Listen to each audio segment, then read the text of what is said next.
Alright, so we're messing around here trying to get things adjusted up and lighting and what have you. And why does it look good on one but dark on the other? You know what it is? I think I have to move my shade stuff around here.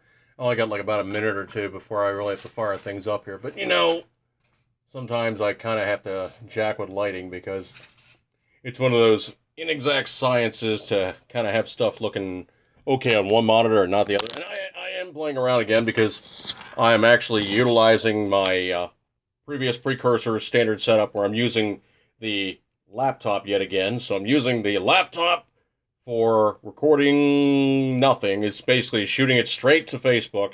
And I'm using the Samsung S5 yet again to record my YouTube version, which will be posting up. Usually I say it's a week later. Usually it's like a couple days later. So anyway, way, shape, and form now of messing around. Coming up with the 5 minutes too. So firing things up very, very shortly on Facebook. Let me see if I can't monkey around here just a little bit. Yeah, so that's looking pretty good. Fire that up. Jump on over here. No, that's not what I wanted. Wrong program. Wrong program. Nope. Wrong program. That's not what I wanted. So knock that down. Go over here to folder. And go over here to one of my multitudes therein. Find the stuff that I need to do. And find the stuff that I need to pop things up here and make stuff happen. So, as it were, me messing around with things. Alright, so sound check on that one. Yeah, that's about right. Okay, so I think we're now ready to No, sound guy, stop doing that. Stop. No, wrong stuff. Bad. Okay? Don't need to do that. That's perfectly fine if we just, okay,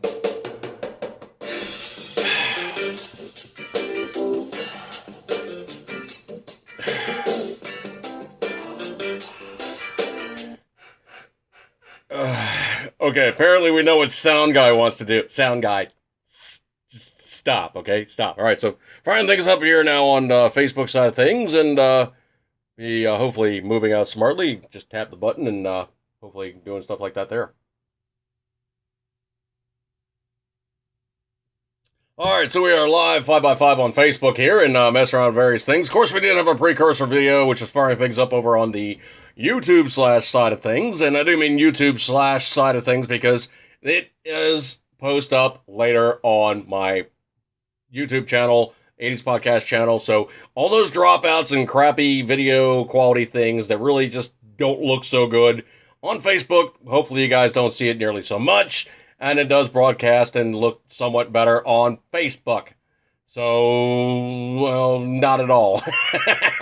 Alright, so anyway, let me get things all going on here and doing stuff like that there. And I am going to cheat just a little bit here. I am going to actually pop up a player so I can see what I look like. Hopefully things aren't dropping out too much. And it looks like it's doing its standard weird jittering, and it's obnoxious, okay? Facebook does not stream the best, ever. And I do mean absolutely ever. You have truly, just kind of type of results. It doesn't really look particularly great in the process, so we move on with that one. And appreciate you coming on by, dude. Alright, so anyway, look at things on way, shape, and form. We fire things up here on the Facebook side of things. So, Beetlejuice. KB, stepping on in. Appreciate you coming on by. Bev, appreciate you hanging out with me tonight. Alright, so looking at stuff as it is. I found this one kind of cool website. The website is called oddchecker.com. Now, of all things, I thought it was really kind of cool because the link that I have to click over to, and I basically pulled up and good stuff like that there, waiting for things to now basically do what it needs to do. Oh, it's being obnoxious. Come on, just give me what I need to look out here. It is, of all things, it is the bookies side of things on how they think the election is going to go presidential-wise. So, pretty much looking at stuff, you've seen Donald Trump with a little bit of a bobble, bump to 50%, drop down to 42%. It's been hanging 40s, 50-ish, 50-something-ish, and it's been climbing. Current status is who will win the 2020 presidential election. Odds implied percentages.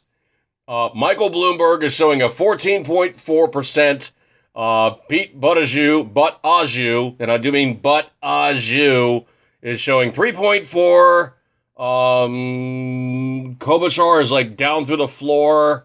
Bernie Sanders is showing 16.7. Donald Trump is currently showing an odds implied percentage of chance of re-election as 61.9%.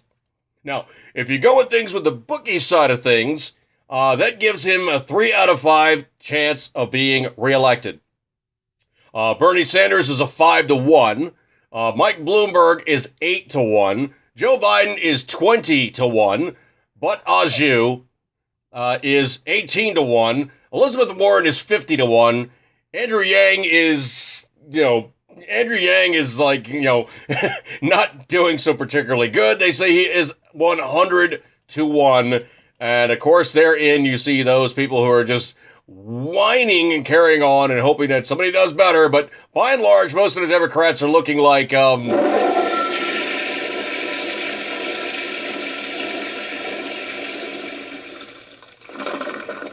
not particularly handsome in that regard. So anyway, that website's actually pretty cool. I do have a link and posted up on my Facebook page. I posted up on February 11. Looking through timelines on other people's Facebook is really sometimes not the easiest thing, but it is what it is. Let's see. Why must we always have issues? It's glad it's just not. Oh, jeez. Yeah, I mean, Facebook is it's not the best thing in terms of broadcasting. Cynthia, appreciate you coming up by, hon. Looking at stuff as it is on Facebook, I remember seeing even Trump doing broadcasts and live casts and other things, and it was jumping out. I mean, the picture quality was a lot better, but it was really, really not the best. Facebook does not stream well at all. It just doesn't, okay? I don't know if you guys have been keeping up with things. I mean, I'm going to touch on it a couple times, but this one's just kind of like in the timeline of stuff. Michael Bloomberg, man of the people, multi-billionaire, worth $60 billion, really has a slight amount of problem now. I mean, he's contributed scads of cash to a bunch of other people who are like, oh, he's the best. Golf claps. He's the best. Oh yeah, he's amazing. He's phenomenal. He's not the other thing. He has a slight problem now with his stop and frisk thing coming out to bite him. And truthfully, he was not the best guy for New York City. You can ask people who live in New York. My brothers live in New York, and they are not fans of Michael Bloomberg. And he has some uniquely, let's just say, not nice to other minority type of persons type of statements. Quotes, 95% of murders are committed by minorities. Quote, as mayor, I had cops exclusively patrol, quote unquote, minority neighborhoods. You can Xerox, quote unquote, the description of a criminal, minority, male, 16 to 25. Who cares if minorities were arrested for weed? He's got this thing now where he's like, oh, it was the stupidest thing ever to make weed legal. It's not legal, dude. It still isn't legal. States have legalized it. Federal government still says it is not legal, okay? Just give me 1 second here. But here's the dirty little secret most people tend to forget. The federal government comes into play between interstate commerce and, of course, maintaining the general society of general welfare. If a state decides to sell weed in its own state, the federal government goes, yeah, that's nice, but as long as you give us some tax money, we won't cry too loudly. Follow the money, okay? Anytime you have a politician, follow the money. That's how they roll. Let's see. Scrolly. I don't know if you guys saw this up and posted up on February 12th. There was a Trump rally that he ended early. And the reason why he ended it early was he went to Dover Air Base and two, I believe there were Army guys, correct me if I'm wrong, but 2 Army guys or 2 Marines, I think it was 2 Army guys, were killed over in Afghanistan and their bodies came home. Trump was waiting on the tarmac for when the bodies came out. Of course, there's the slow march. Everybody basically carries the casket, presents it in the transport vehicle, and as it passes by the military guys, they all snap a salute, including Trump. So he wanted to be there to meet the 2 dead service members, who were brought home. That's why he ended the rally early. That's stuff other guys just don't do. And that's stuff other presidents don't do. That's kind of very unique on his part. It was the deep and abiding respect that he shows our military. Let me scrolly. This is kind of one of those things that really, it's going to be more like a picture's worth 1,000 words. But there's like this new military weapon system that they have out that has positively got me drooling. It's called a GAW 5A. And I do mean Golf Alpha Uniform 5 Alpha. So GAU 5A, aircrew self-defense weapon. And what they eventually figured out was the U.S. military figured out we need to have a rifle system that fits in basically like the little box that a pilot sits on, that they're basically attached to the seat, and they all go poof out the aircraft. And it's basically the rifle that's on board for the ejector seat. Seeing that thing, I was drooling, going, oh, dude, I would really, truly love to have one of those things. Let me scrolly. Logan Ray, appreciate you coming by, dude. Hey, dude. Hey, Bev. Another thing. Charles Eyes, appreciate you coming by, man. Gurry, appreciate you coming by. Das Pravda. He's in the room. Second Monday. What's that? I don't know what you mean by second Monday. Usually what it is, dudes, is when things like happen in my timeline, I'll tell you by the date, because it's really confusing to try to say, well, it happened on X and X day. It's usually easier just to scroll down through the timeline and find about an appropriate day. So, basically looking at that thing, man, I was drooling, because you can make it in a pistol configuration, and Maryland being as stupid as it is, it's getting dumber. It's getting dumber and dumber and dumber. But, you know, there's still a lot of stuff that you can do to basically get around things. Like the guys in Virginia were looking down some really, really stupid legislation. But apparently 15,000 people showed up and said, don't do it. Apparently the Congress in Virginia were like, oh yeah, we're all good for making as many anti-gun laws as possible. The Virginia Senate said, not so much, dude. We don't want to lose our jobs. So right now it's now they basically tried to do it. The governor was all behind it, and it basically went flat on its face because the state Senate said, not doing it, not happening right now. So yeah, there's a bunch of states that are currently doing a whole bunch of scorched earth policy type of stuff, because the Democrats are now freaking out, going, we better do as much damage as possible because we know we are in trouble, because a bunch of people are getting very, very pissed off, and a lot of Trump supporters are going to come out, and they are showing themselves as saying, we are stridently coming out, and we will do the election process. So potentially now a bunch of guys in a bunch of states are getting very, very concerned. Maryland, you might want to take it to heart to say right now anti-gun legislation is not your best thing to do. So you might not want to do that. You really probably don't ever want to do that. But right now, you really, really don't want to do that, because even as Democrat as this state is, there are a bunch of Democrats that have guns, and you know what? You might just piss them off. Let me scrolly. Now, here's something that really kind of tweaked me off just a little bit. Give me 1 second here. The whole thing that they've been going on about, like, why Trump was impeached in the first place, was he was holding it over the head of the Ukraine to say, look, guys, if you don't do this introspection on this one guy that I really want you to look after, I'm going to hold up your funds and your aid. Well, number one, that didn't happen. Number two, the lies they're in about what did happen about it was, of course, it never did happen. This whole contempt of Congress thing and, overstepping your authority. I got bad news for you, Congress. When the president wants to do something, the only way that you don't get it to have happen is when you override him and the Senate overrides him. It's not like you guys in Congress, all 535 of you guys going, well, we don't like this, or 435, whatever it is. You guys saying, well, we don't like this. Bad news. The president can override you if you don't have a majority.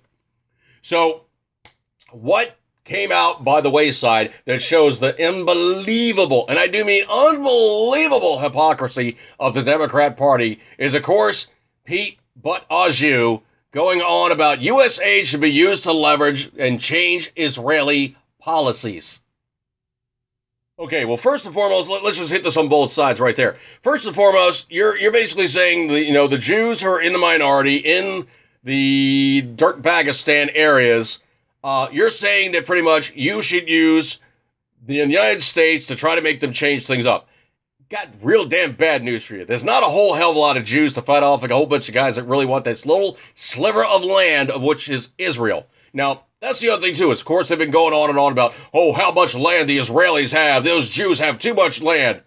Dude, if you want to talk about the sheer land mass of Israel, it's about the same size as Maryland, if not maybe a little bit smaller, okay? Maryland is the third smallest state in the Union, and trust me, there is so much land around there that it makes Israel look like a fly speck, but they really just don't want the Jews to have any land in that area because, quote unquote, it's the Holy Land. Never mind the fact that their holiest of holy lands is not in Israel, but in Saudi Arabia. And then there's that whole pissing match between the Shia and the Sunni and all the rest of that stuff, so it is what it is. Rebecca Thompson, appreciate you coming by. After Monday. You guys are going back and forth in the room. Okay, I was getting kind of confused there for a second. But the whole thing about this raging arrogance is they're saying, well, Trump is trying to use aid to leverage a country. And then, of course, there's But Aju going on about, well, the Israelis should be bending to the will of the United States. Got bad news for you. The Israelis really don't bend to the will of anybody. They really, truly like the fact that we give them financial aid, military aid, and what have you. But you know what?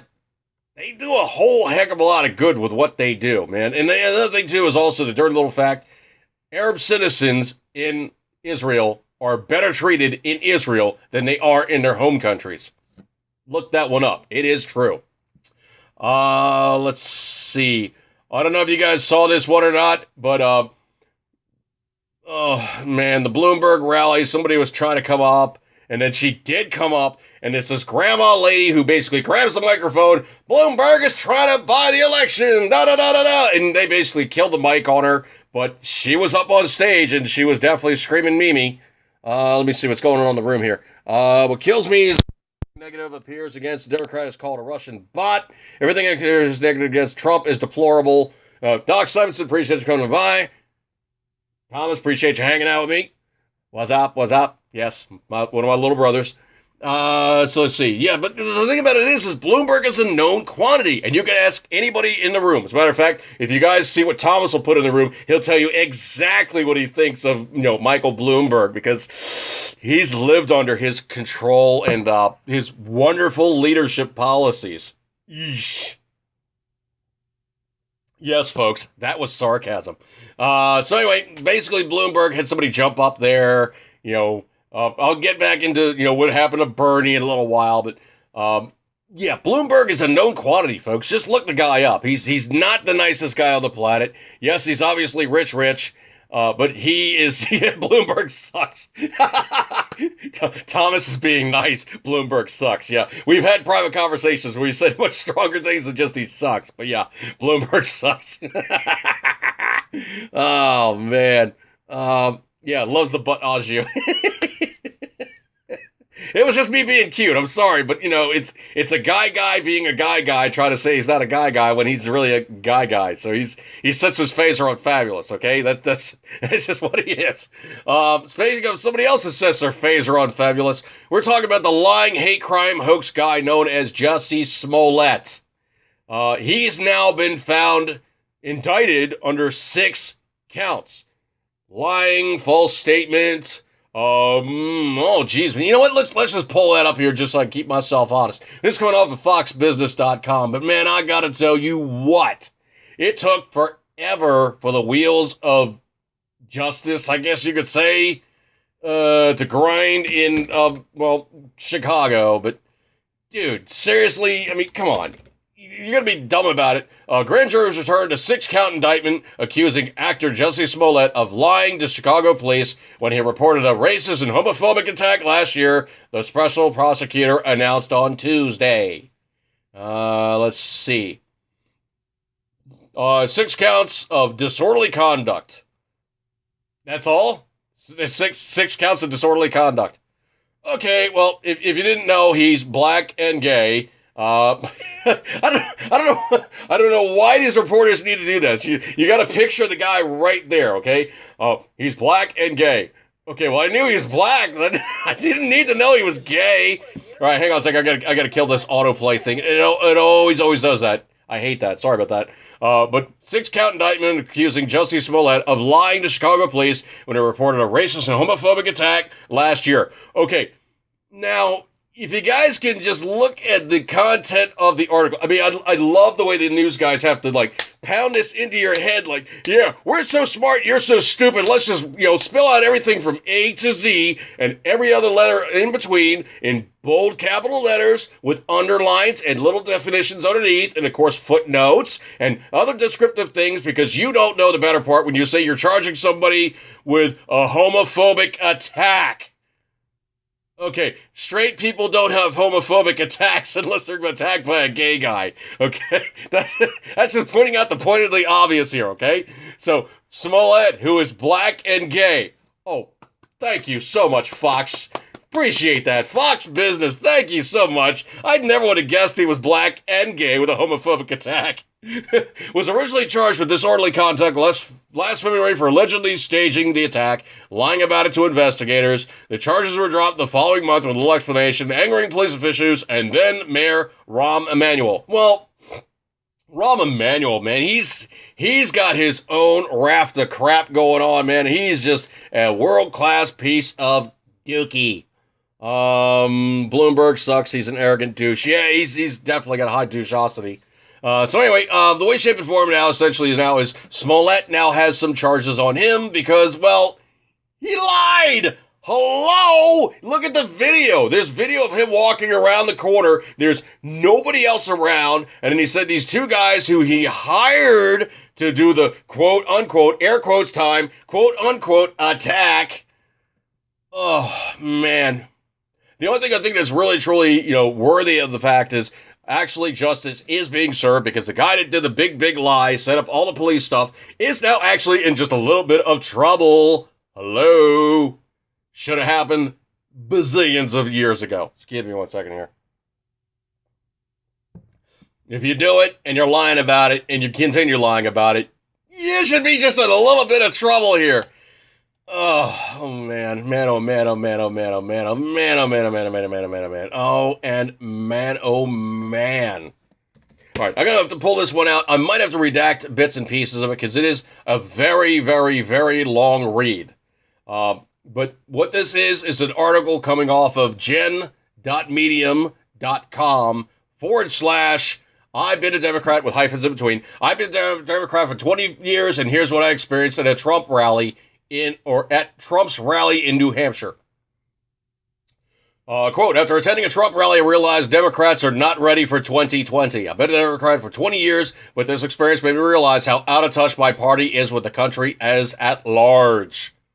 Oops. Now, Hannity, I think, actually read this one, or one of the other night talk show guys. Remember listening to, AM radio and went through it. I think it may have been Mark Stein or somebody, but they read the whole damn thing, and it was like, not even eye-raising, but just pointedly, blatantly, completely obvious to anybody with a heartbeat, a pulse, and the ability to go, yeah, that's really how things are, not the way the media, predisposes you to kind of think about things.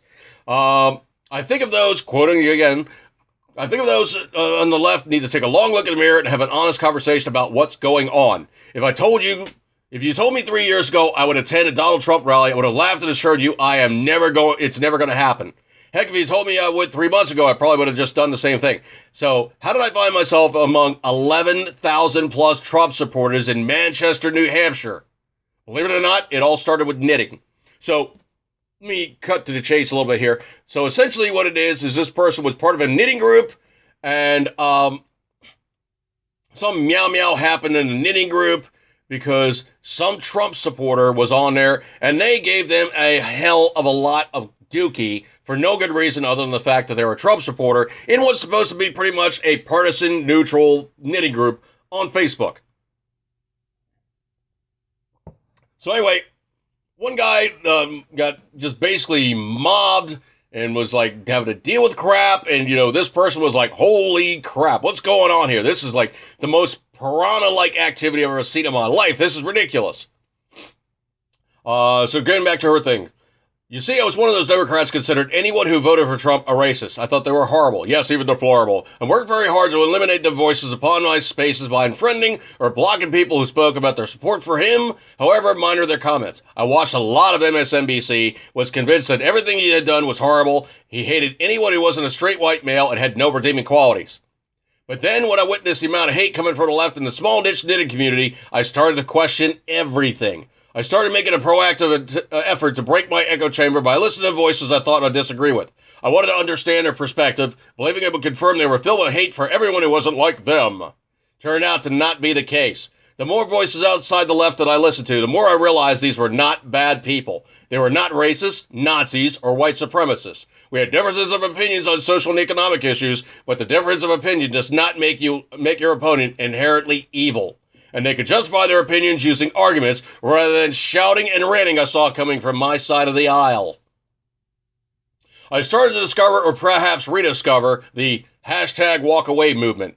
I heard about the hashtag walkaway when MSNBC told me it was fake and a bunch of Russian bots. Need to pull aside for 1 second here, like they were just saying in the room, when somebody on the left sees something as contrary to their beliefs, counterculture to anything that they've predisposed anybody else to be, and it's information that takes them down more than a few pegs and makes them look horrible. Oh no, it's Russian bots. It's the Russian bots. They always say that. It's the Russian bots. Going back to it. But then when I started to meet real people who had been with Democrats and made the decision to leave because they could not stand the way the left was behaving, I watched town halls they held with different minority communities, all available in their entirety on YouTube, and there's a link there. And I saw sane, rational discussion from people of all different races, backgrounds, orientations, and experiences. I joined the Facebook for the community and saw stories popping up daily of people sharing why they are leaving the Democrat Party. This wasn't fake. These people are not Russian bots. Moreover, it was like a breath of fresh air. There's not universal agreement in the group. Some were Trump supporters, some weren't. But they talked and shared their perspective without shouting or rage or trying to cancel each other. I started to question everything. How many stories have been sold that weren't true? What if my perception of the other side was wrong? How is it possible that half the country is overtly racist? Is it possible that the Trump derangement syndrome is a real thing and I've been suffering from it for the past 3 years? Uh-oh. Dun, dun, dun. And the biggest question of all this was, did I hate Trump so much that I wanted to see my country fail just to spite him and everyone who had voted for him? Fast forward to the New Hampshire primary. I was seeing politicians running on the states, this, that, and the other thing. So let me scroll. So she went there. I'm not going to lie. I was nervous, so I thought I'd start my day in familiar territory. And the MSNBC live show was taking place a few blocks away at the rally. I decided to wear my red hat that looks like a Trump hat, but one small difference. It says, quote, "Make speech free again," end quote. As my small protest against cancel culture. I even got a photo with the MSNBC host, Ari Melber, while wearing it just for kicks. Funny thing about that hat is a completely open interpretation. When I wear it around left-leaning people, they think I'm talking about the right. When I wear it around right-leaning people, they think I'm talking about the left. It's a stark reminder of our own perspectives and biases people play into how we view the world. Chatting with people at the table casually said I was thinking about going to the Trump rally. The first reaction was a genuine fear for my safety. I had never seen people who I didn't know so passionately urge me to avoid all these people. One woman told me that these people were the lowest of the low. A man told me he had gone to one of the Trump rallies in the past and had been a target of harassment by large muscle-bound men. Another woman offered me her pepper spray. I assured them all I was going to be fine. I would get the heck out of Dodge if I got nervous. Let's see. Scroll. So I headed over an hour and a half before the doors were scheduled to open. I was there 4 hours before Trump was set to take stage, and the line was already stretched a mile away from the entrance to the arena. As I waited, I chatted with folks all around me. Contrary to all the fears expressed, they were so nice. I was not harassed or intimidated, and I was never in fear of my safety for even a moment. These were average, everyday people. Veterans, school teachers, small business owners are coming from all over the place for the thrill of attending this rally. They were upbeat and excited. In chatting, I even let slip a Democrat. The reaction was, "Good for you. Welcome." And the whole article continues in that similar vein where she was like, I don't know if I'm for him, but you know what? These people weren't nearly as bad as what's been sold as a bill of goods. And she's even made the statement, and it's in bold, big letters in like one of those breaks in between the paragraphs. Let me get up here. Democrats have an ass-kicking coming to them in November, and I think most of them will be utterly shocked when it happens. Hashtag walk away. It's real, folks. It really, truly is real. So like I said, this story is posted up in my timeline. It's going to be posted up on February 13, and it's basically the hashtag is going to ass-kick the libtards. It's what it is. Me, scroll, see what you guys are saying in the room. Matt Duncan. Appreciate my Aussie friends coming on from down under, coming back up over. Yeah, but it is what it is, man. Let's see. Russian bots. Link to the article, please. Okay, let me see if I can't find that for you real fast. Hang on a second. Now, they have read this thing on a couple AM radio programs, and yes, I have actually seen them talking about it, so hang on one sec. I'll see if I can't find it real fast here. Let me go over to Facebook real fast. Find my timeline. Clicky. Come on. Okay, so let me see if I can't put it in the room. And bam, there you go, right there. So in the room, it is now in the room, official. Hopefully it's in the room. Yeah, I see it I see it there. Hopefully you guys see it in the room, but it is what it is. Okay, so anyway, let me scroll. Get out of this one. Scrolly.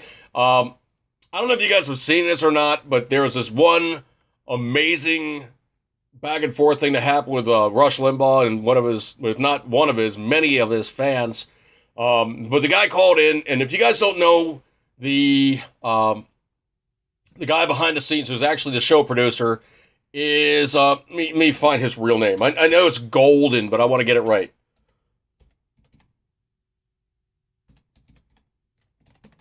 Let's see. James Golden. James Golden is actually the producer for the Rush Limbaugh EIB network show. Of course, Rush Limbaugh and the golden EIB microphone, which I think is kind of it might be an inside joke, the golden microphone, he's the producer of the show. He's on the golden EIB microphone. The guy's name is James Golden, but his nickname on the show is Bo Snerdley, and he's the call screener, the producer for the show, the man about town that does the stuff, does all the heavy lifting when, Rush is doing the show stuff. Of course, Bo Snerdley's doing all the stuff behind the scenes. Wait, so this guy's talking with Rush, and he's like, yeah, this, that, and the other thing, blah, blah, blah, blah. Hey, can you have me kick back, and I want to talk to Bo Snerdley for a second. Rush is like, okay, sure, I'm done with you. Bo, here, Snerdley, you take him now. And he handed him back to Bo Snerdley, and, Rush is like, oh, that was kind of unusual. Normally they're done with me, they're done, but I guess he wanted to talk to Snerdley, so whatever. So anyway, it comes back that, they obviously have, Rush is looking down at multiple computer screens, and one of them is obviously, you can't really talk to each other when you're doing a radio show unless he actually picks up the microphone and he's talking to the microphone and then broadcasts on the radio, and of course they go back and forth with that, but they usually don't do that. You almost never hear Bo Snerdley talking on the show. I think I've only heard it maybe 2 or 3 times.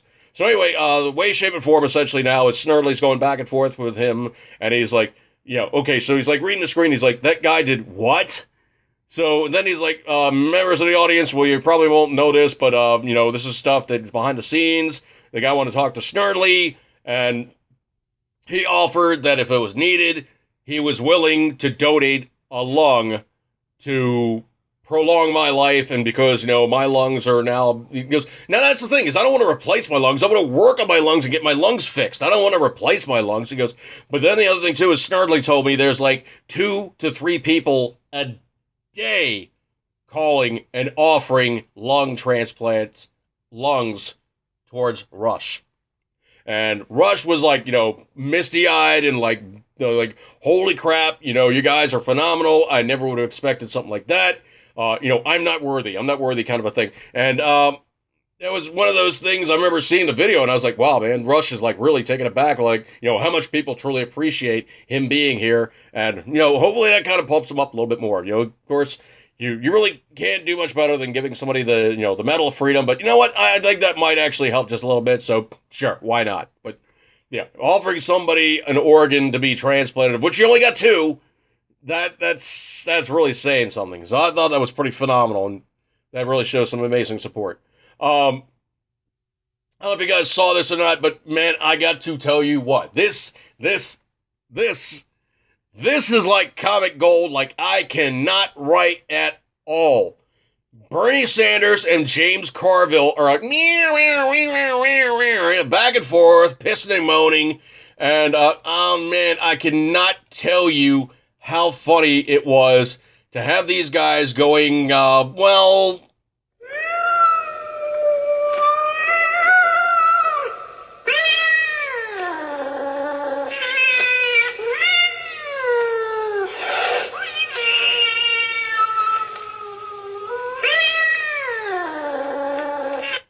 So anyway, yeah, James Carville and Bernie Sanders are going back at each other. Finally, Carville, who is a ridiculously staunch, and I do mean absolutely staunch Democrat, dyed in the will, never ever going to change up, finally gets pissed off. He's like, you know what? At least I'm not a communist.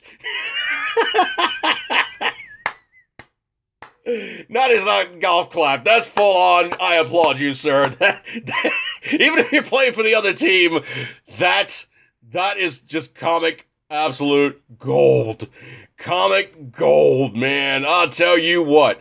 At least I am not. At least I'm not a communist. Holy crap, man. Oh man, that one indeed tickled me to no small degree. I'll tell you what, man. That was comic freaking gold. After that one, I'm sure it was just like, but I pooped from there. Yeah, that's probably what Bernie was saying. He was definitely feeling that one, man. Everything was kind of a little bit sore afterwards. Oh, dude, that was just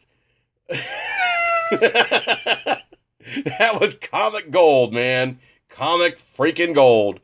I bet, Bernie was walking around going, "You dirty person, you!" Yeah, I'm sure he wasn't happy about that one for damn sure. But man, oh man. Wow. Brutal. And they're fighting amongst themselves, which is always a good thing. Speaking of other libtard a-holes, this one guy by the name of Gregory Tim decided he was going to take it upon himself to try to run over a bunch of guys at a group who had chairs and table and tents and whatnot, and they were trying to sign on new members to elect anybody, but they were specifically saying, hey, vote for Trump, and they were having an election thing. Hey, sign on here, become a member of the electorate, become a person who can register your vote. And, so we were basically just signing people up. That's what they were doing. So anyway, this guy in Jacksonville, Florida, decided he was going to take it upon himself to fix society and try to drive over these guys, and a bunch of people went diving out the way. I think he gave minor injuries to like two older guys.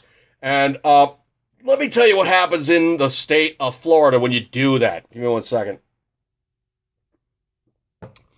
Florida, repeat, a.k.a. God's waiting room, has scads of retirees down there. I know for a fact, my great aunt is down there. She's like 97. One of my cousins, he's like in his 70s, is down there. Numerous other family members and numerous other friends are down there, and they're old because they like being where it's warm.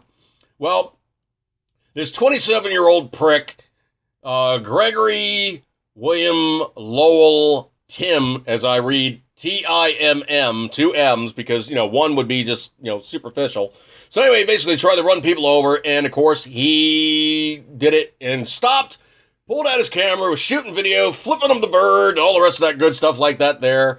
And here's what happens when you do that. So anyway, they arrested him. They found out who he was. They figured out who he was, and they basically, I guess, ran his tag. They caught him. 2 counts of aggravated assault on a person over 65 years old. Criminal mischief and driving without a license. Dude got the trifecta, man. I tell you what, if you want to talk about people that truly do stuff in a stupid way, that guy was going to just... Yeah, he just not even as good as the Coyote does it. He just basically he did it right. And, well, he's going to get more than just a little bit of, he's going to get it. So let me tell you what happened to him. So they drag his ass into court. He goes to court. they hold him on no less than $500,000 in bail. Yeah, that's going to leave a little mark. So anyway, this guy is now basically in the clink. Potentially, he's looking at least 15 years per count on that one. It is big time. Don't do that type of stuff in Florida, man. And he tried to hit 6 Trump campaign volunteers. Bad juju, dude. Bad juju. And this guy has this kind of, I'm a tough guy, kind of a, Elmer Fudd looking expression in the picture. I cannot do it justice. And you know what? Let me just throw it in the room here so you guys can see what this butt puke looks like, because truly he really is like one of those guys. And you know what I mean by one of those guys? He's one of those guys. Like, the people are too stupid to actually know what they're doing wrong because they're just too stupid to realize that they just really just hose themselves. Yeah, it's going to be this guy right here. Hopefully it drops in the room. Hang on a sec. Let me see. You know what? I'll tell you what. I'll just throw the link in the room, and you guys can see what it is for what it is. Okay? That'll make it easy for everybody, and you guys can see it is for what it is. But man, I'll tell you what. This van driving idiot. I think even then the van wasn't even like registered or something. So I don't know what his deal was, but he really truly decided he was going to take it to task and do it on a special occasion. That truly he did it to himself in no fair measure, but hardcore. I do mean hardcore. Okay. So anyway, let me throw it at you, and there you go, right there. That guy right there. That guy. That guy right there. And people are throwing me stuff. It's getting a little distracting here. But anyway, that guy. He's one of those guys. Schumer is now really tweaked and tuned up because he now wants to crack down on ghost guns. He's asking the DOJ and the ATF to crack down on ghost guns. Okay, well, here it is right then and there. If a ghost gun is a ghost gun, it's not anything that you guys can regulate. Number one, because it's not a gun. It only has 80% of the machining done on it. It doesn't have the remaining 20%. That makes it a functional firearm. That is not a gun. If you pick up a 20% remaining to be machined on receiver, also known as an 80% lower or an 80% receiver, it is not a gun. It's a piece of aluminum. It's a piece of plastic. It's a piece of whatever else that you made it out of that is somewhat shaped like a firearm. It is not a firearm. Not in any way, shape, and form. You can put some of the parts on there to make it kind of look like a gun, but it does not go bang until you do a bunch more work to it. Oh, I'm so tired of stupid people trying to say that they know what they're talking about. Especially Schumer, man.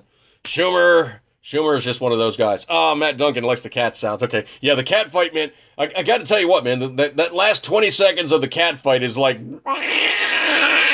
It's like you can almost hear him like tumbling down the alleyway, just... Ugh. I can send you the sound file, man. It's brutal. It's like serious cat fight. Scrolly. There are 8 Republicans who voted for the Tim Kaine's War Powers Act against Trump. Now, never mind the fact that even if they do throw it at Trump, Trump can veto it. So if it's vetoed and you guys don't have a supermajority to say, well, we really want to ram this thing home that we don't want you waxing bad guys, he still can do it.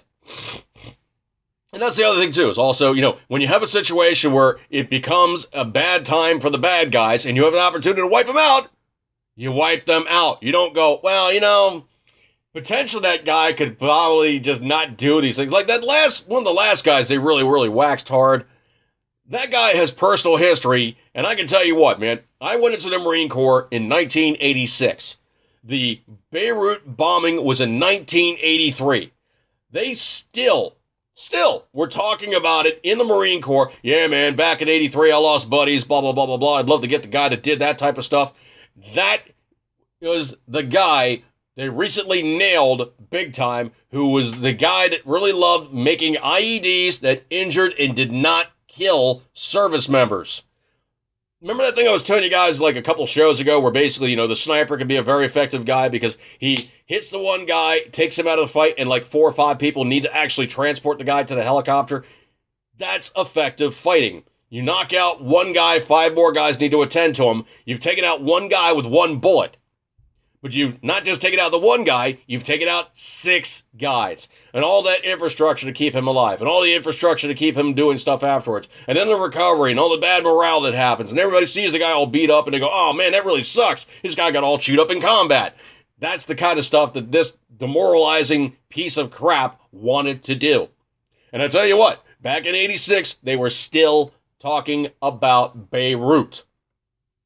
260 some odd Marines, I think we lost. I forget the exact number, but it was a lot of guys who didn't need to die that way. And unfortunately, that guy's been just very effective, and Trump saw the opportunity and said, yeah, hit him.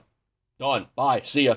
Notice things got a little bit more quiet. Well, we're still losing guys in Afghanistan because we shouldn't be in freaking Afghanistan.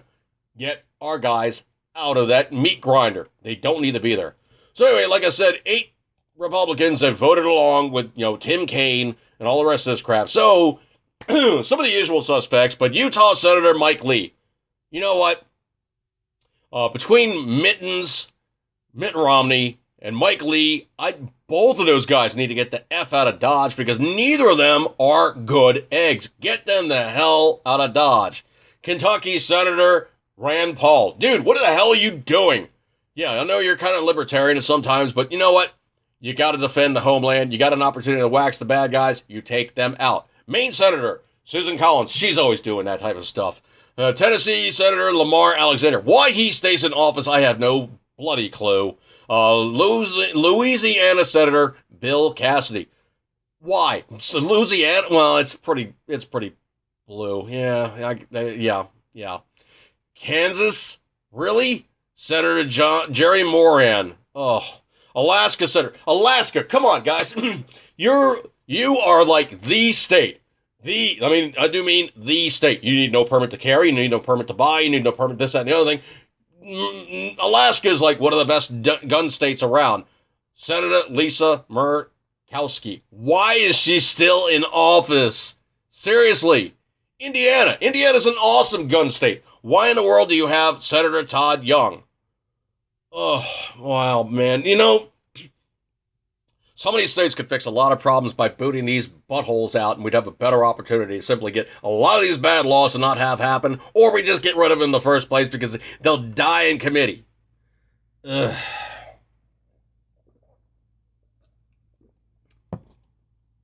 Bloomberg, this is the one meme I've been seeing a lot, and it's been cracking me up. I don't know if you guys have been keeping up with this or not, but the whole thing about, Hillary running alongside Bloomberg. Bloomberg wants Hillary as his running mate. And the meme I've been seeing is Bloomberg's elected. Next day, he commits suicide.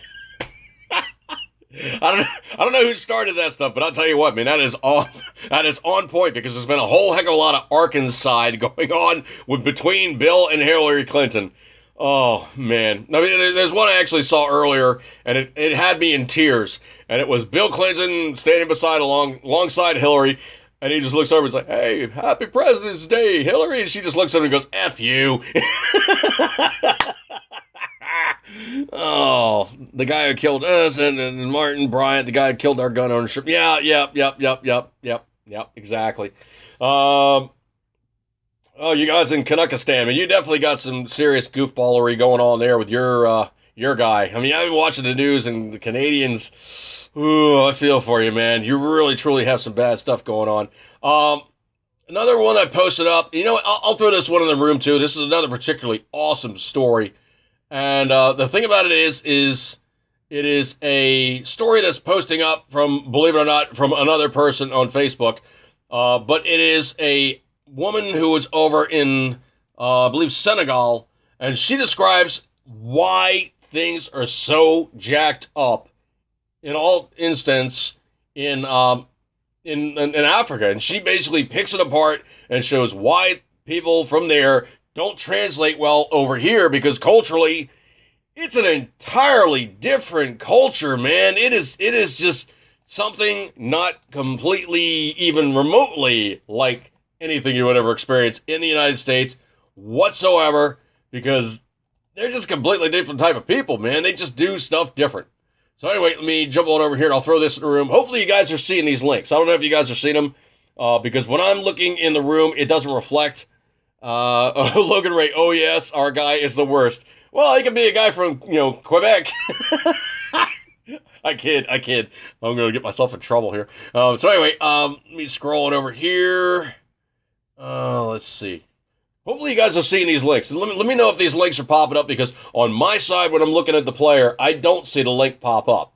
So hopefully it is coming up in the room. And I'll throw this link in here for you. And it is awesome reading. So I would definitely commend it to you. And let me continue on my timeline of stuff here. I don't know if you guys saw this or not, but maybe you guys in Canada didn't see it, but it was kind of a big deal for Trump to attend the Daytona 500 for NASCAR. And he actually, I don't know if you guys saw this or not, but took the presidential limo, also nicknamed as the Beast, which is this massive construction that kind of is intended to look like a Cadillac limousine. It's not a Cadillac limousine. First and foremost, it is built on a truck chassis.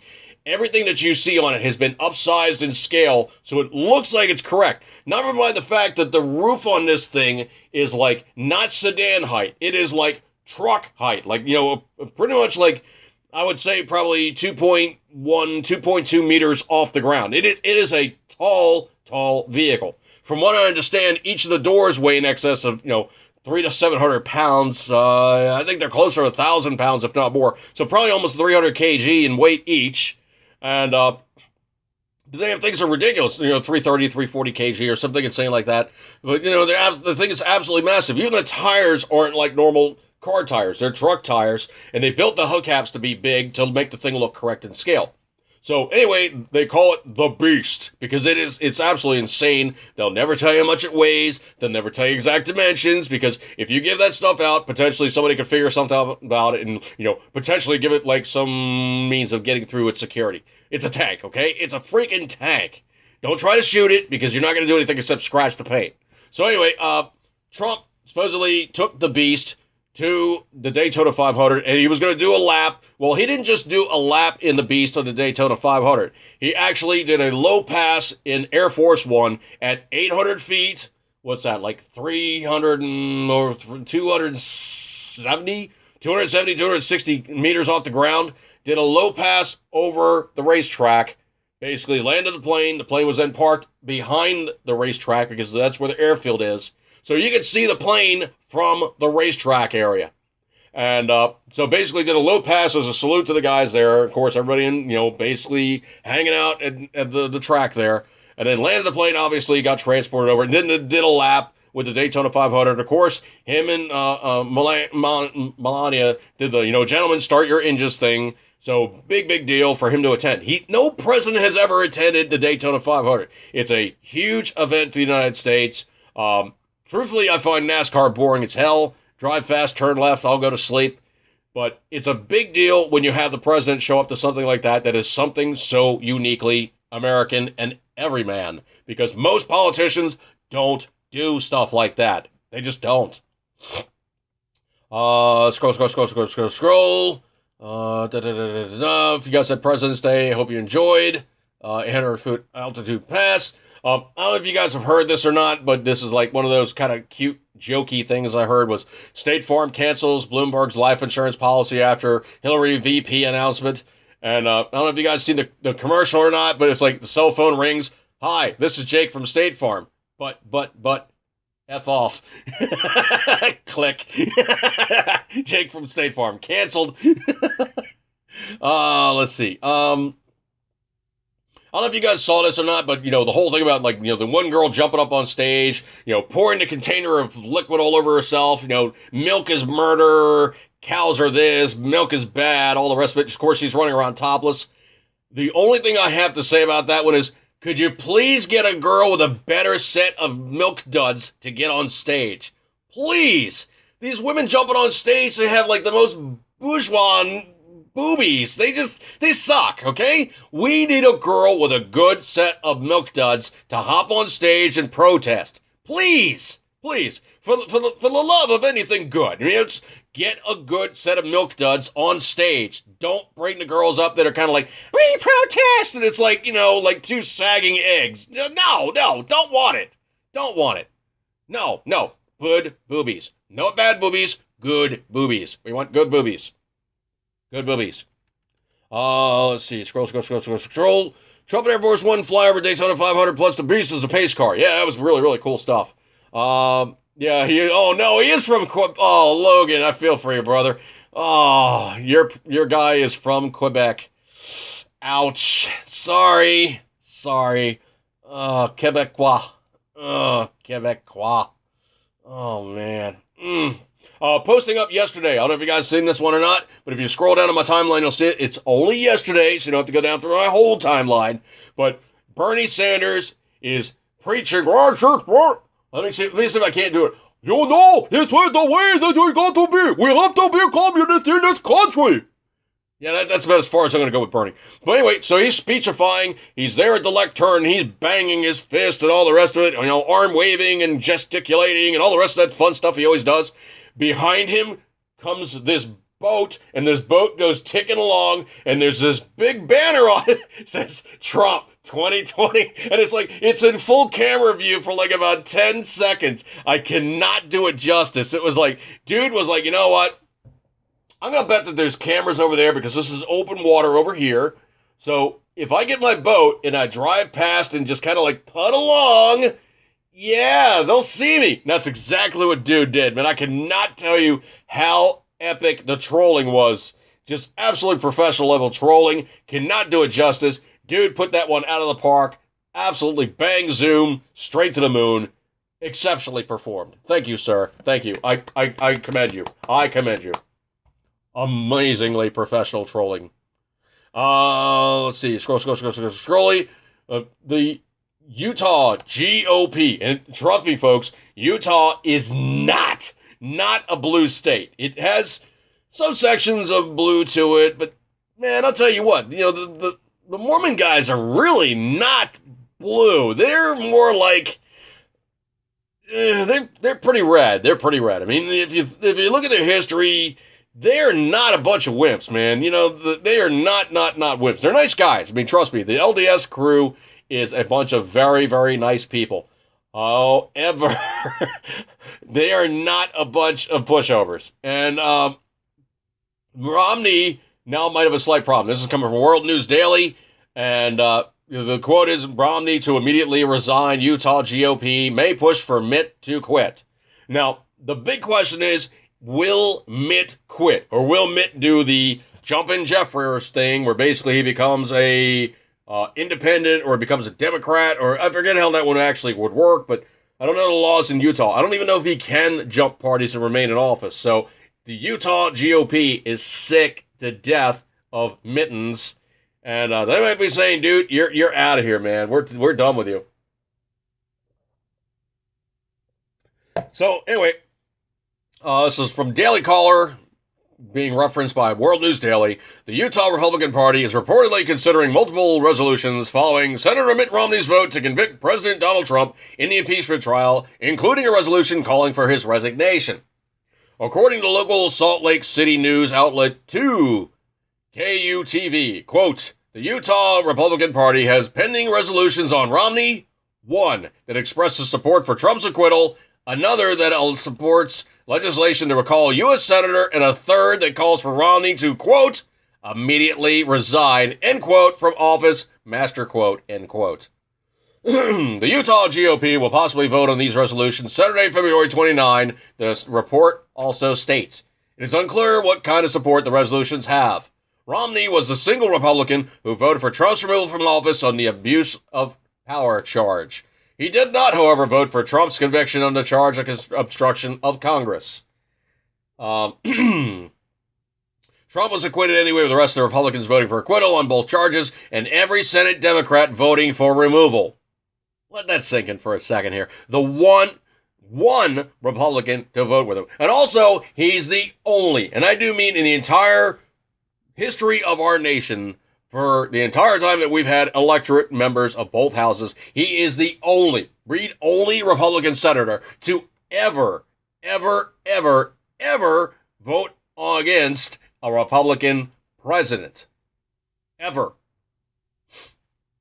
Following Romney's vote, Donald Trump Jr. attacked the Utah senator, calling for him to be expelled from the Republican Party. Now, I don't know if you Canadian guys understand this or not, but the member of the Republican Party or Democrat Party that happens to be president is considered the de facto leader of that party. So even though they have guys that are like, oh yeah, he's the party, head, this, that, and the other thing. Excuse me 1 second here. I hate to do this on camera.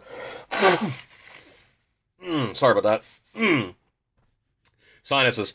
So anyway, they're considered the de facto leader of their party as the president of the United States because they're the figurehead. So for Donald Trump to ask for him or call for him or to say, dude, get off, get off the pot, go somewhere else, play the game with the other guys, play the game with the other side. That is pretty much nail coffin, like, big time, like as many in his forehead as they can be expounded. They really truly are calling for him to just get the F out of Dodge. Quote, Mitt Romney is forever bitter. He will never be POTUS, President of the United States. He is too weak to beat the Democrats, so he's joining them now, he said. He's officially a member of the resistance and should be expelled from the GOP, end quote. That's saying something, man. You know what the president is like, dude, I'm sick of your crap. I'm sick of you being you. You're in my face. You're annoying me. You're doing stuff that's counter to where we need to go. Get out. Take your crap and go play with somebody else. Just don't want to play with you anymore. I did post up a link story on Firearms Blog, and I do truly enjoy that website quite a lot. But it is thefirearmblog.com. And they're talking about underground arms being produced in other nations. And you can look at the article, man. There's people making homemade firearms all over the place who happen to be criminals.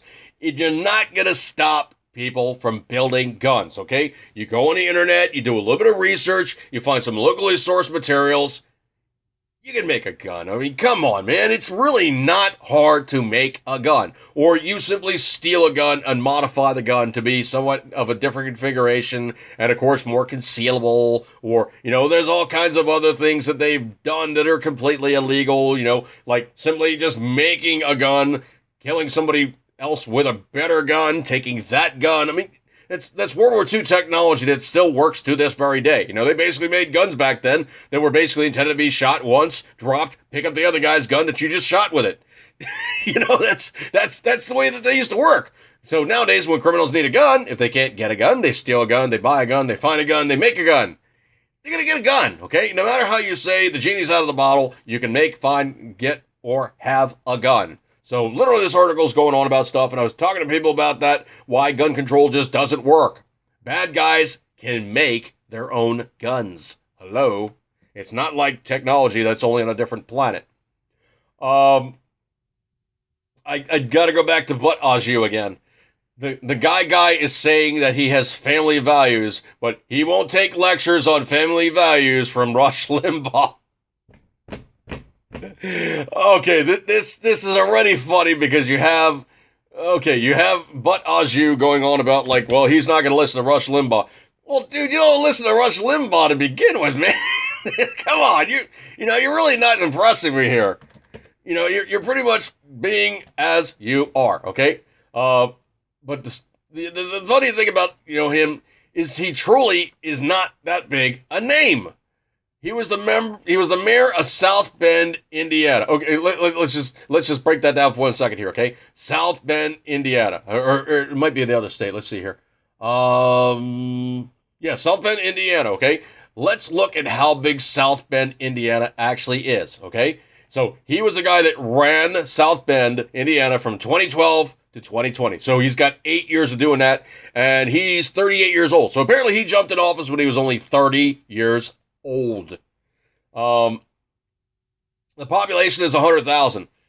Well, that's not a small town, but that's not a big town. If you want to get down and dirty, let's just pull it up on Wikipedia, okay? Let's just be wild and crazy here. I've never been to Indiana. I've never been to South Bend. It really doesn't do anything for me, okay? Originally settled by fur traders. Peak population was 132,000 in 1960. Declined after that. Demise of Studebaker. They made the Studebakers there, obviously. Largest industry in South Bend is healthcare, education, small business, and tourism.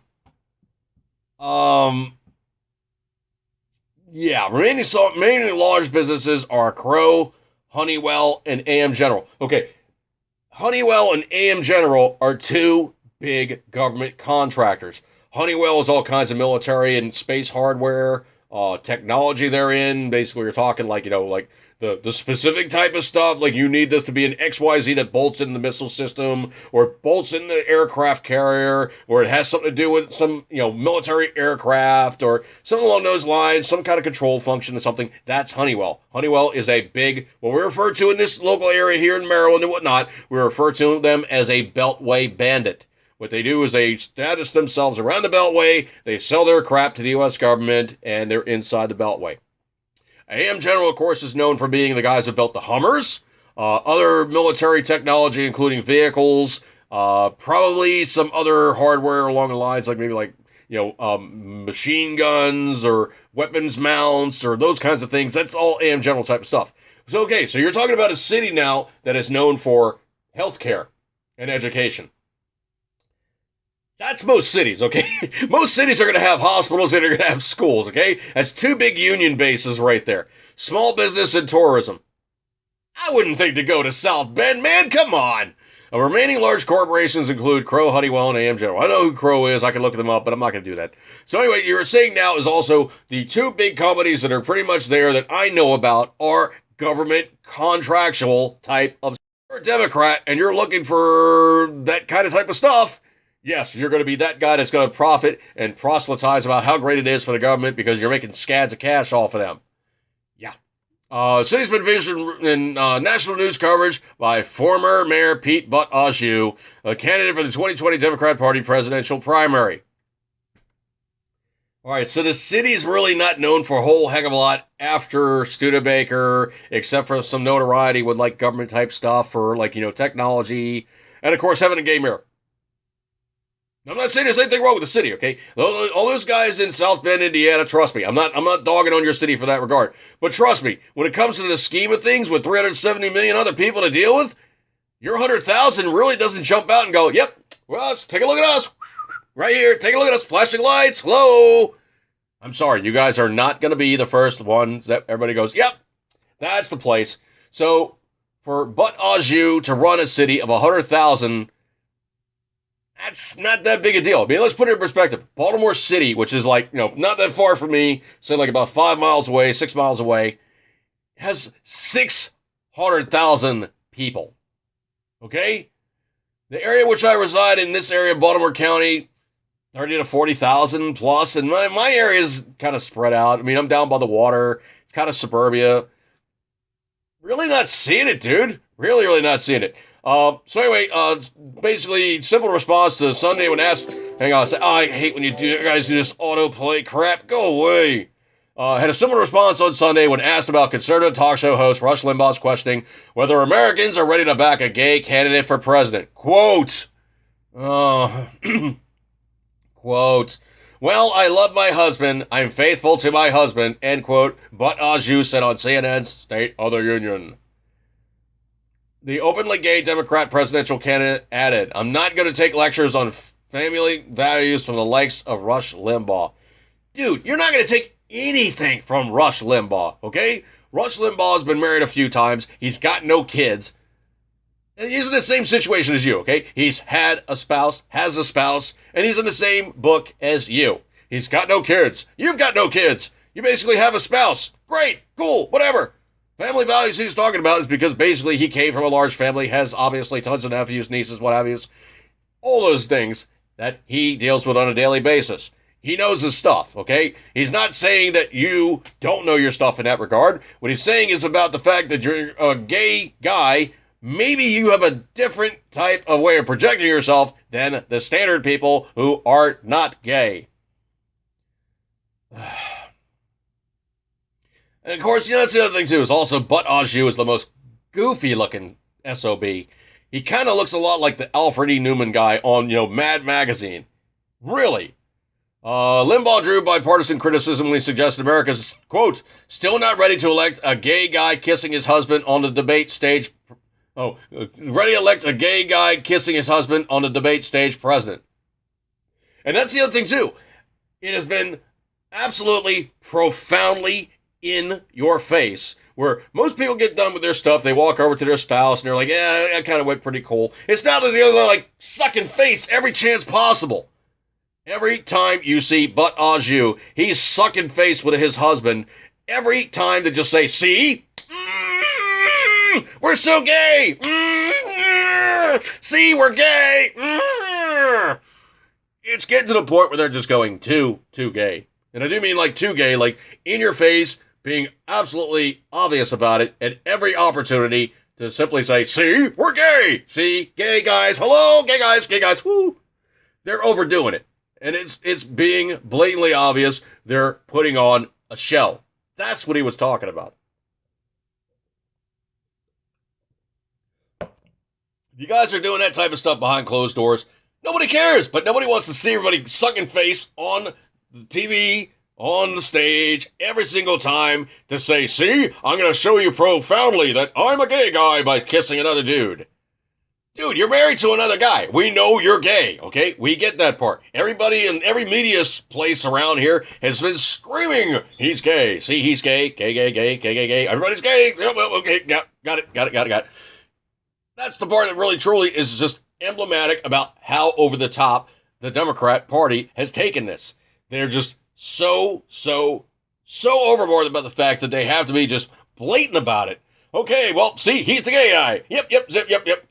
Most people would just simply go, okay, it's a gay dude kissing another guy. Yeah, whatever. You know, most times when you're in public and you see it, it's just like, okay, well, obviously they're a couple. You don't really even react to it anymore. It's just like, it's just stuff you see in everyday life now. It's not that big a deal. But the thing about it is, it's like so blatant that they're making it like a political thing to go, see, he's sucking face, that's a gay guy. Yep, see the other guy there sucking face with him? He's also a gay guy. See, they're both gay because they're gay guys and they're sucking face. It's becoming blatantly obvious. It's like, you know, if you had the one guy that would walk around with his trousers unzipped and he had his penis out, and it would be just like, hey, look, that guy's got his pecker out. But if he walked around like that all the time, it'd be like, oh yeah, that's his thing. That guy's always walking around with his pecker hanging out. After a while, it'd be like, it's a joke. You know, you're just like, oh, there's pecker guy. You know, it stops being something notable. It becomes something that you see as just, it's becoming overtly a look at me thing. Now, that's the other thing, too, is also, he is barely, and I do mean barely, old enough to be the president of the United States. There's a few requirements, those guys who, you know, don't know rules and regulations of the United States. There's a few rules and regulations to become president of the United States. Number one, you have to be a native-born American. You can't be somebody that came here and naturalized from another country. You have to be a native-born American. And that's something that's been joked around about years about, you know, like, oh, the Schwarzenegger Amendment, you know, he can become president because now it's been set up that a naturalized citizen can become president of the United States, okay? So, you have to be a native-born American to be president. You have to be at least 35 years old. Now, you got to remember back in the good old days, like back when they actually drew up the Constitution and all that type of stuff. People didn't live that long, okay? 35 years old was middle age. So 35 years old, you're good to go as president of the United States. He's just over the line, 38. You know, I'll tell you what, man, when I was 38, I was still being more of a kid than I was more of an adult, okay? That's just how it was. I was having entirely too much fun because I could still have fun. So anyway, that's the other thing, too, is he's really not that old a guy. Does he really have the hard-won knowledge? Does he really have, you know, the hard, rough exterior from just, you know, life beating on him a little bit and, you know, basically the bumps, scratches, and everything else he's figured out, you know, this stuff hurts, and if I do that, it doesn't work, you know, that type of thing. Yeah, like exactly, like Logan Ray says in the room. Like my mom says, no one likes a show-off. Stop kissing him, okay? Just stop. Everybody's seen it, okay? Like, dude walking around with his pecker out. He's pecker guy, all right? You're kissy guy. Stop kissing the dude, okay? We got it, okay? You're gay. Got it. Stop. Just stop. I think I got like one or two more things left to hit. And this one kind of cracked me up. I'll bounce this one off you guys. You know what? I'll save that for last. First one I'm going to do here is, I just posted this up a little while ago. And of all things, if you guys don't know about them, The gentleman's name is Paul Harvey, and he is a infamous, he's no longer with us, but he's an infamous radio guy who has this amazing ability to just orate and just pull you into whatever he's reading. And he had this one piece called So God Made a Farmer by Paul Harvey. And just, you got to listen to it in his voice. I cannot do it justice. It's a YouTube video. I posted it up about 3 hours ago on my Facebook page, so you can find it there very, very close to the top of my timeline. And I cannot do it justice, but basically it's calling Bloomberg what Bloomberg is, and he's an arrogant ass. But it's calling Bloomberg exactly what he is, an ignorant, arrogant ass. And it's an awesome piece. You really, truly have to listen to it. It's just like showing you Americana and, like, you know, any other place that a farmer's working, why they are that unique and individual. Another thing I got over here is it's a Twitter post that somebody turned into a meme I thought was hilarious, and it's coming from CBS 46 at CBS 46, and it says, "You should only eat 6 French fries per serving," Harvard professor says, with a bit link and what have you. And then the other guy is down below it. It's like, "Shut the F up, nerd." On that note, I think I'm going to break off. But you know what? Nobody eats 6 French fries. Ever. Nobody eats only 6 French fries. That is like saying, you know, I'm going to go out with a hot girl, and if, you know, we basically have any kind of physical relations, I'm going to walk in a room, we're both going to take our clothes off, I'm going to look at her and go, "Okay, good night." Sorry, that's just not going to happen. All right, folks, I'm going to break up with this one. Thank you guys for hanging out with me tonight. I know you got many other places to be, but you guys hung out with me, and you get a gold star for attendance. Good stuff like that. I truly, truly appreciate your kind attentions. You can go to Around the Cabin, AroundTheCabin.com, Around the Cabin Food, Around the Cabin News, Around the Cabin School of Self-Reliance, Around the Cabin Buy, Sell, and Trade, Around the Cabin Medicinal Cannabis, and Around the Garden's Gate. And truthfully, you can find me now, yet again, I'm back on Twitter. Wow, imagine that. I said the C word a few too many times, and they really don't like when I use the C word. But HCOSPCC, find me on YouTube as 80s Podcast Channel. Of course, it's going to be on there within probably early next week. I'll shoot for early next week as opposed to later next week. But early next week, those will be posted up so you guys can watch the review with no interruptions, and of course no dropouts, and probably semi-pictured, but probably better than what it looked like on Facebook with all the dropouts and all the rest of that crap. I appreciate your kind attention, so I'm going to break up with this one. Thank you guys so much for hanging with me, and I'll catch you guys next week. Have a good one, and see you then.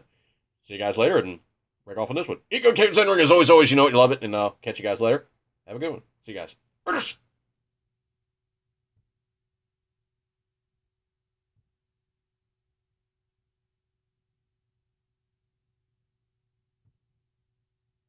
All right, and that is one and done. Oh, let's see. I got other people still commenting on my video. Commenting on the video, which is always fun. All right, so let's see what we got.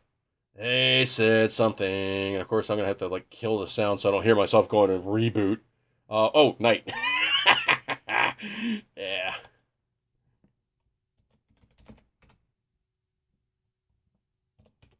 I think they're still hanging out a little bit. All right, so on that note, I'm going to break off on this one. And it'll be posting up in Facebook, and obviously on Facebook, and obviously now it'll be posting up next on YouTube. And I try to keep it honest so you guys have, like, you know, the in, kind of like the pre-show a little bit, and then there's the out with a little bit of, you know, outro, as it were. And move out and do stuff I need to do. But appreciate you guys hanging out with me. You know, you got many other places to be, but you guys hung out with me, and you get the gold star for attendance. And those people that hung out longer on YouTube, well, you might just get 2 gold stars. I'm grateful for this one, guys, and have a good night. Catch you guys later, and good day and good week, and we'll do it again later, and good stuff like that there. Catch you guys later. Have a nice one. Eat good, keep it tender, as always, you know it, you love it. Second time around, and catch you guys later. Cheers!